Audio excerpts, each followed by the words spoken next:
Today we are making the Wishes finishing kit. We have pre-cut our fabrics and labeled them with our alphabetties. To see the exact sizes, refer to the pattern. For your fabrics A, B, and C, I cut my length of fabric strips just a little bit longer, and I'm going to show you why I did that in a little bit. When I'm doing any of my quilts, I always lay out the entire quilt center on a floor. And I look at it and I make sure that I like the way the blocks are. Sometimes I change things around.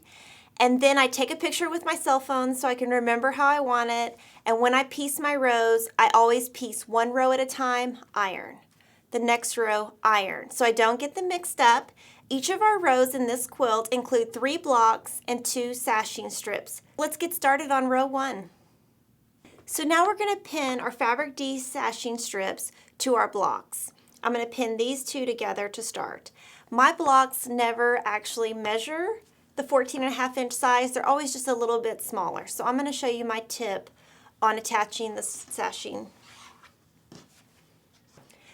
So you're going to find the center of your block and the center of your sashing rectangle and pin them. You can see the center of the block because there's a seam there. For the sashing, I'm going to fold in half and put a pin. Flip it over, match the pin in the center, and pin. Then I'm going to pin each of the sides.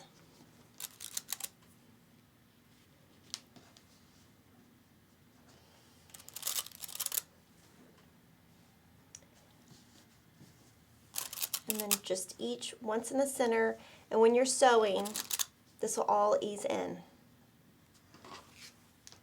And then I'm going to add this one also.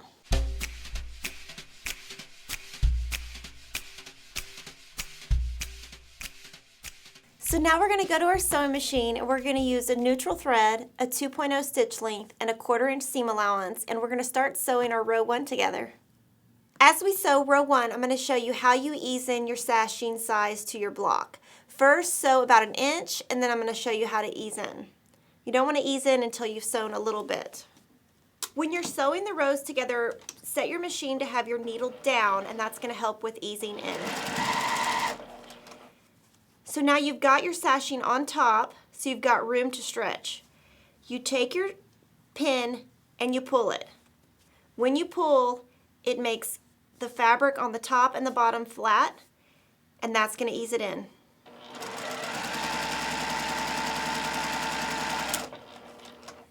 And then at the next pin, you stop, you pull, it's flat, and you sew.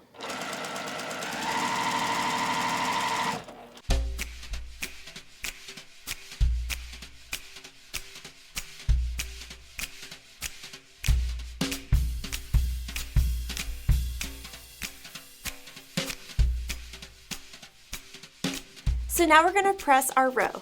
First, set your seam.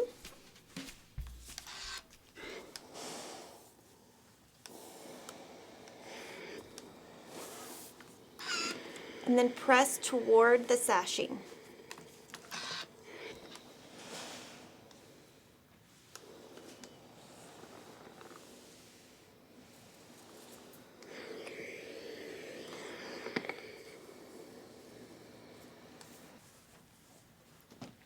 Each of your quilt rows should measure 14.5 by 46.5 inches. So now we've got our row 1 done, and we're going to add a fabric C sashing strip.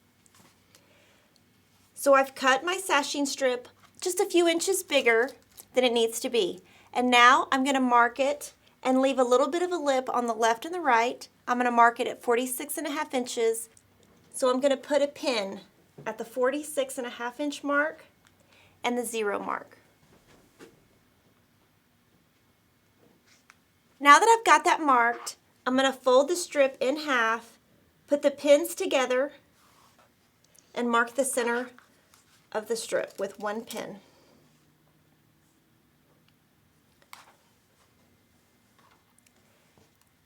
And I need to attach to this bottom row, so I'm going to turn it upside down. It's easier to work from the other side. You need to fold your row in half and mark a pin.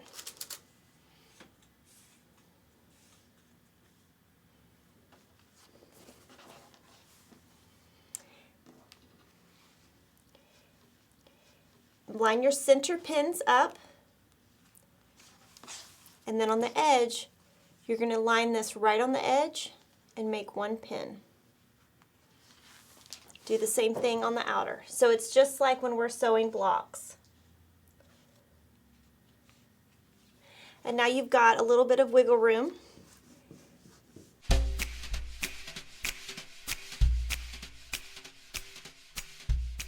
So now we'll go to the sewing machine and use a 1/4" seam and sew down the row. When you start sewing this, you want to start on the outside of the strip.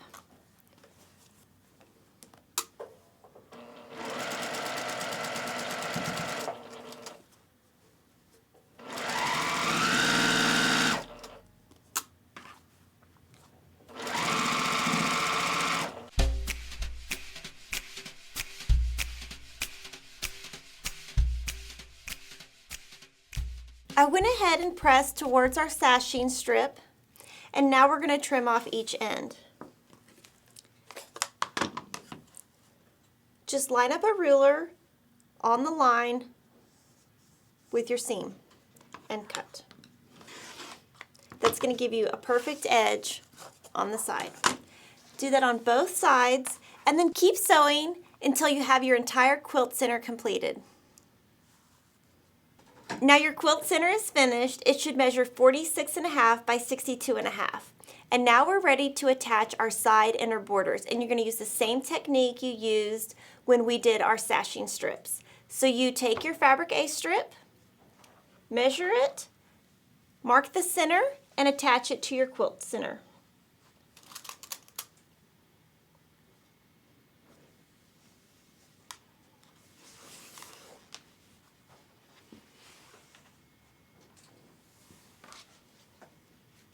So keep going, and you're going to attach both side inner borders and then both top and bottom inner borders.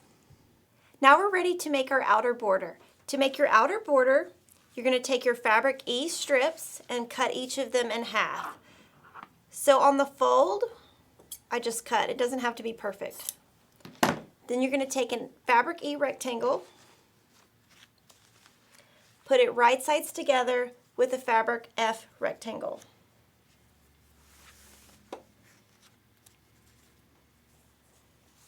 I'm just going to lay them together. I'm not even going to pin, and I'm just going to sew with a 1/4" on one side. So from your strip, you're going to press towards your darker fabric. And then from each of your strips, we need to cut 8 2.5 by 4.5" rectangles, and I'm going to show you how. First, on one side, you want to trim.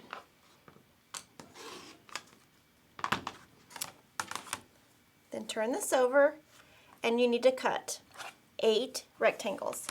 I like to cut first at the 5" mark, and I've got my line on the very center seam. So I like to cut the 5" first, and then move in and cut the 2.5. So from each of your fabric EF strip sets, you're going to make 8 2.5 by 4.5" rectangles. You're going to need to make from all of your strip sets a total of 176 rectangles. You're going to use 132 in your finishing kit. We're going to set aside 36 for your backing set, and you're going to have 8 that are just left over. Now we're ready to finish our outer border. On this step of the quilt, I lay my quilt on the floor and I lay out every single rectangle according to the pattern so that I look at the color placement and make sure I really like how that's going to look. And then all you need to do is assemble your rectangles together. To do that, since you've pressed towards your dark, you put your 2 rectangles together and your seams are going to nest. You just push the seams in. You can see that they oppose. You pin once in the center, once at the end, and we're going to sew with a 1/4", and you're just going to continue this for your entire border.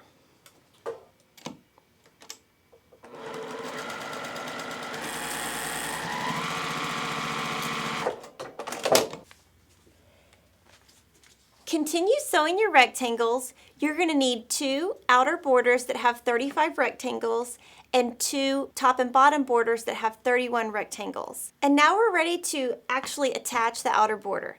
So we've marked our centers. Put your outer border and your quilt right sides together. Match your centers and pin.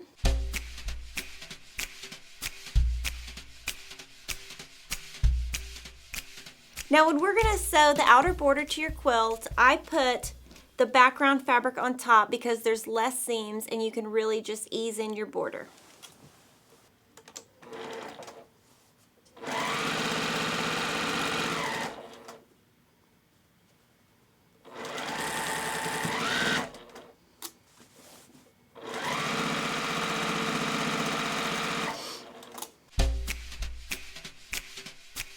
Thanks for sewing with us today. Make sure to watch our Wishes backing video to learn how to personalize your quilt. And also watch our binding video for foolproof binding methods. See you then.